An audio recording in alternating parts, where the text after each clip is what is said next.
Assalamualaikum, salam sejahtera. Anda bersama saya Zulfitri Yusof. Ini nama programnya Fokus Minggu Depan. Hari esok, minggu baru, hari baru.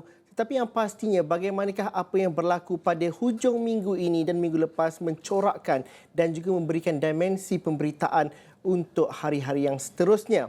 Hari kemerdekaan bakal disambut pada 31 Ogos, itu pada hari Rabu depan. Tetapi yang paling gempak gempita yang dibincangkan dan juga menjadi pertumpuan umum ialah cerita mengenai bubar parlimen, cerita mengenai politik. Semalam parti-parti politik seluruhnya berkonvensyen dan juga bertemu, dan antara yang mendapat tumpuan sudah pastilah taklimat Presiden UMNO di Dewan Merdeka WTC KL, di mana di akhir taklimat itu Dewan Merdeka riuh dengan teriakan bubar, bubar, bubar.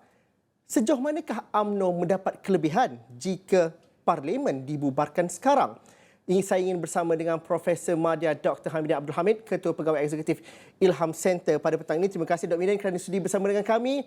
Teriakan bubar-bubar itu hampir sama laungannya seperti nak merdeka.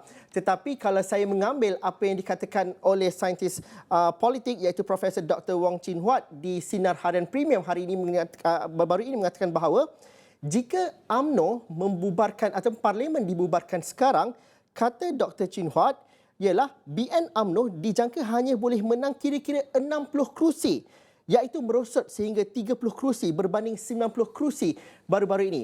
Justru bagaimana ini saintis politik dan juga Dr. Midan juga melihat kepada percaturan kerusi-kerusi. Tapi sejauh manakah keyakinan dan juga teriakan serta desakan untuk bubar itu benar-benar beri kelebihan kepada UMNO?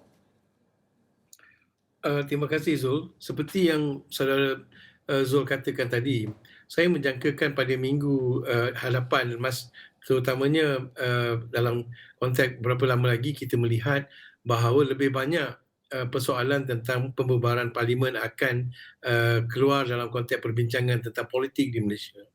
Dan itu hasil daripada apa yang kita lihat, apa yang berlaku dalam seminggu dua ini. Bermula dengan apabila Datuk Seri Najib diberikan dijatuhkan hukuman oleh Mahkamah Persekutuan sehinggalah kepada taklimat khas yang dilakukan oleh UMNO. Dan pada masa yang sama semalam juga kita lihat ada convention oleh Perikatan Nasional, Persiapan Pilihan Raya oleh PKR dan juga convention oleh Parti Berjasa GTA.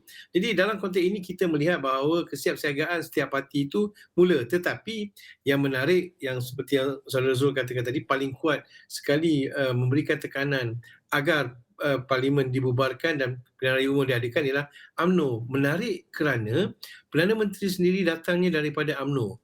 Dan kalau kita lihat UMNO sebagai sebuah parti mahukan ianya dibubarkan. Mengapa? Kerana saya percaya UMNO, dua sebab utama mengapa UMNO mahukan pilihan raya pada masa yang singkat.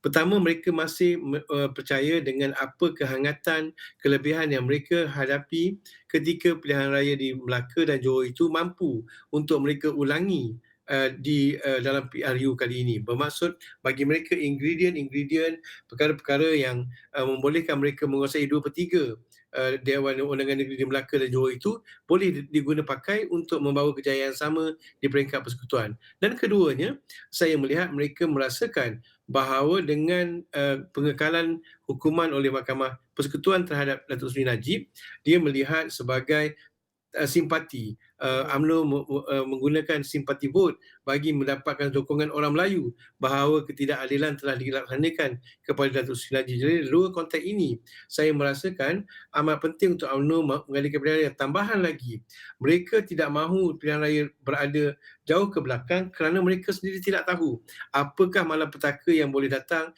menimpa UMNO selepas ini. Kalau kita lihat ketika ini bukan sahaja tentang persoalan tentang kes-kes mahkamah Datuk Zahid Hamidi dan pimpinan UMNO, tetapi telah muncul juga skandal LCS di Kementerian Pertahanan dan juga dengan di Boston Shipping Company. Jadi dalam konteks ini saya merasakan UMNO mahukan supaya sebelum perkara ini berlaku di luar kawalan mereka, lebih baik mereka mengadakan pilihan raya kerana ketika ini ingredient itu memihak kepada mereka. Itu saya kira merupakan tanggapan utama UMNO. Tanggapan itu adakah benar diterjemahkan menerusi kajian yang realistik, dan juga siapa yang mengundi Barisan Nasional dan juga UMNO ini, kerana antara perkara yang menyebabkan UMNO dan juga Barisan Nasional kalah pada PRU 14 selain daripada isu 1MDB itu ialah ketidaksepakatan yang berlaku di dalam parti itu sendiri.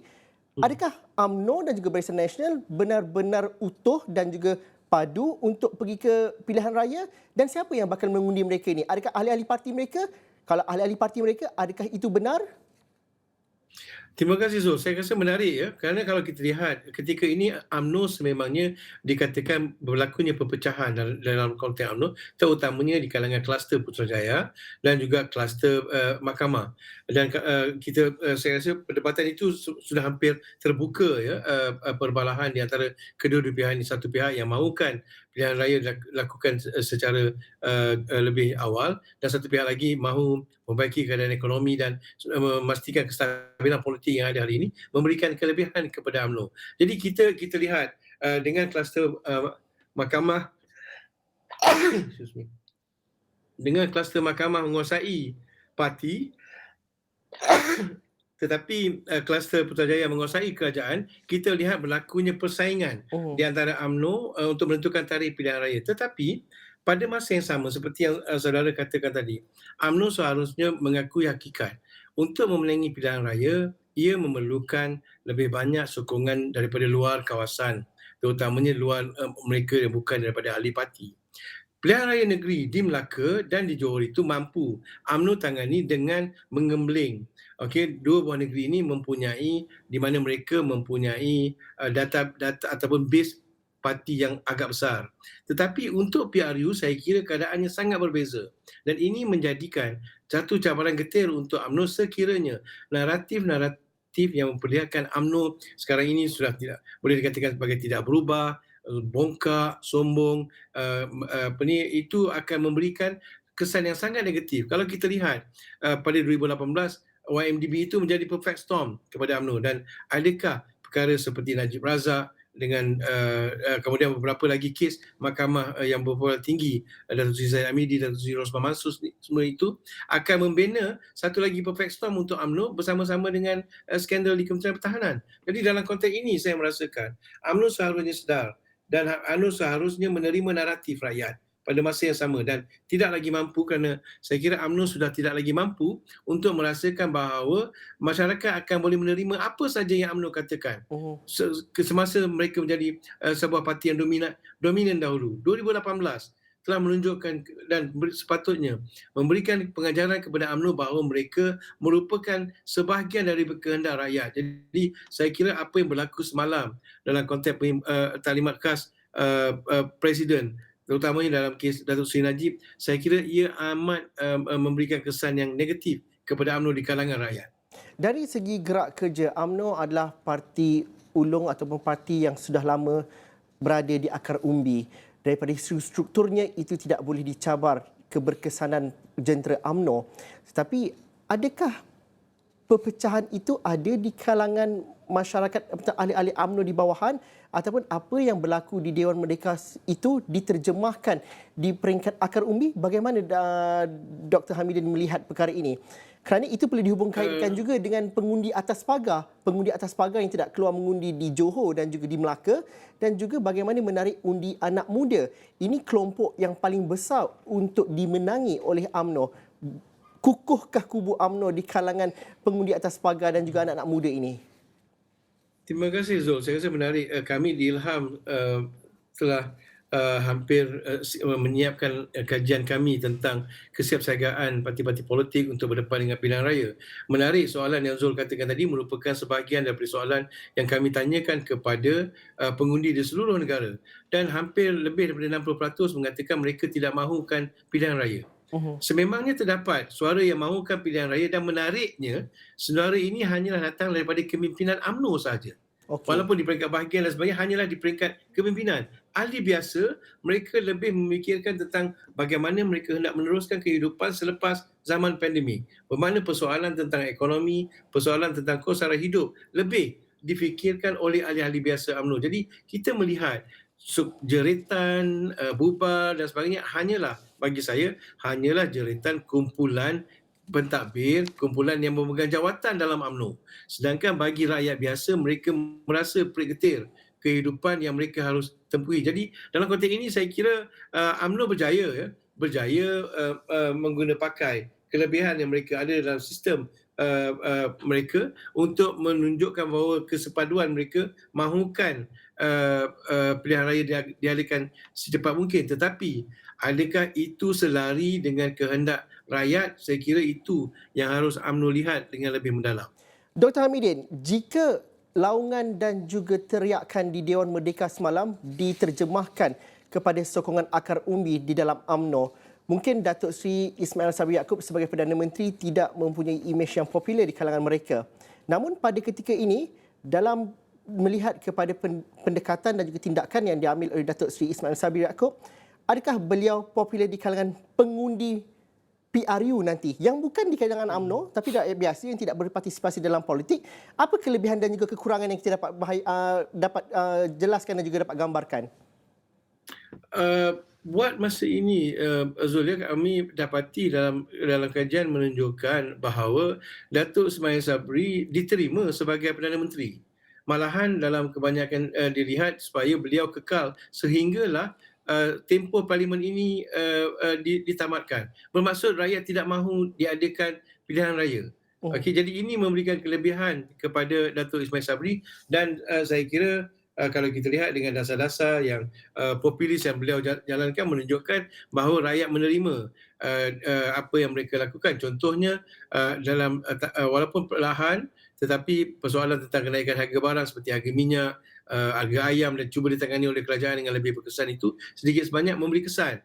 Tetapi pada masa yang sama, sejauh manakah ini boleh diguna pakai sebagai penebat kepada kehendak UMNO untuk pilihan raya, saya kira ialah pada masa yang sama juga MOU persefahaman di antara kerajaan dan juga parti-parti membangkang itu juga memberikan kelebihan kepada Datuk Ismail Sabri di mana kestabilan politik itu membolehkan lebih banyak dasar-dasar terutama dalam konteks pemulihan ekonomi dilakukan dengan lebih baik. Tetapi UMNO saya kira sebagai sebuah parti ingin menjawab soalan Zul sebelum ini sememangnya mempunyai kelebihan.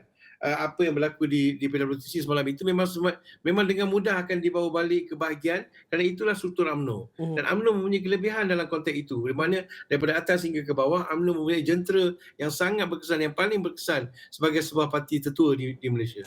Dan kelebihan itu tidak dimiliki oleh parti-parti lawan dan juga perikatan dan pakatan lawan pada ketika ini. Saya kira kalau kita lihat dalam konteks persaingan dari segi jentera, saya kira PAS mempunyai hampir keberkesanan yang sama dalam konteks jentera. Tetapi PAS tidak mempunyai jentera sehebat UMNO. Saya rasa kekuatan UMNO ialah di mana UMNO berjaya membawa keluar pengundinya ke peti undi. Itu yang saya kira merupakan sesuatu yang amat memberikan kelebihan kepada UMNO. Jadi ini yang menjadikan mengapa mereka boleh memenangi 2/3 di Johor dan boleh mereka memenangi 2/3 di Melaka. Tetapi persoalannya adakah ini mampu diulangi di peringkat PRU? Saya merasakan bahawa sukar untuk UMNO mendapat 2/3 seperti mana di peringkat negeri kerana pertama sekali ingredient ramuan-ramuan untuk PRU General pilihan raya ini berbeza dengan pilihan raya negeri. Kedua, kita melihat ketika ini naratif pilihan raya sedikit sebanyak memberi kesan yang sangat negatif kepada UMNO. Jadi malahan seperti Chin Wat punya ramalan yang mengatakan bahawa UMNO akan kehilangan kursi merupakan sesuatu yang juga berada dalam tanggapan kami di mana paling memuaskan UMNO mungkin boleh memenangi 60 buah kursi dan UMNO seharusnya menerima hakikat bahawa dia mesti bekerjasama dengan parti-parti lain untuk membentuk kerajaan. Itu dapatan dan juga analisis Profesor Madar Dr. Hamidin Hamid merupakan Ketua Pegawai Eksekutif Ilham Center. Terima kasih Dr. Hamidin kerana sudi bersama dengan kita. Betul atau tidak apa yang kita katakan ini yang ditentukan nanti adalah kita sebagai seorang pengundi pada PRU 15 yang kita tak tahu lagi bila. Selepas ini cukuplah cerita pasal menjelang pilihan raya. Kita mahu merayakan sesuatu yang perlu diraikan oleh seluruh rakyat Malaysia. Hari Kebangsaan 2022. Itu perbincangan kita selepas ini.